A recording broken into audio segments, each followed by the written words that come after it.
មែនទែនទៅស្វាមីរបស់ខ្ញុំហ្នឹងគាត់ជាអ្នកស្រុកម៉ែបិណ្ឌទេបងប្អូនចាផ្ទះម្ដាយរបស់គាត់ផ្ទះបងប្អូនរបស់គាត់អីហ្នឹងគឺនៅម៉ែបិណ្ឌទាំងអស់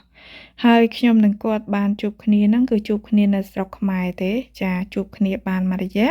ស្វាមីខ្ញុំគាត់ក៏នាំខ្ញុំមកលេងប្រទេសអូស្ត្រាលីកាលហ្នឹងមកចំខែល្ងាទៀតបងប្អូនអើយ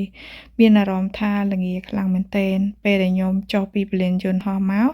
ចានិយាយរួមចេញក្រៅពលានភ្លាមខ្ញុំមានអារម្មណ៍ថាចាញ័រដៃញ័រជង្គង់ញ័រជើងដើរអត់ចង់រួចតែម្ដងហើយខ្ញុំប្រាប់គាត់ថាខ្ញុំអត់ចេះនៅម៉ែលប៊នទេតិចណាស់ហើយបន្ទាប់មកនៅពេលដែលខ្ញុំមានកូនមួយចាពួកយើងក៏នាំគ្នាឡើងមករស់នៅប្រទេសអូស្ត្រាលីតែម្ដងដើម្បីចង់ឲ្យកូននឹងទទួលបានការអប់រំល្អនៅទីនេះហើយក៏សម្រេចចិត្តចាទៅទិញផ្ទះនៅ Brisbane ដោយសារនៅ Brisbane ហ្នឹងគឺមានអាកាសធាតុស្រដៀងជាមួយនឹងស្រុកខ្មែរចាមិនក្តៅដល់ស្រុកខ្មែរទេហើយក៏មិនត្រជាក់ដូចម៉ែបិណ្ឌដែរនិយាយរួមចន្លោះកណ្ដាលបងប្អូនចាគឺអាកាសធាតុល្អខ្លាំងមែនទែនចាហើយ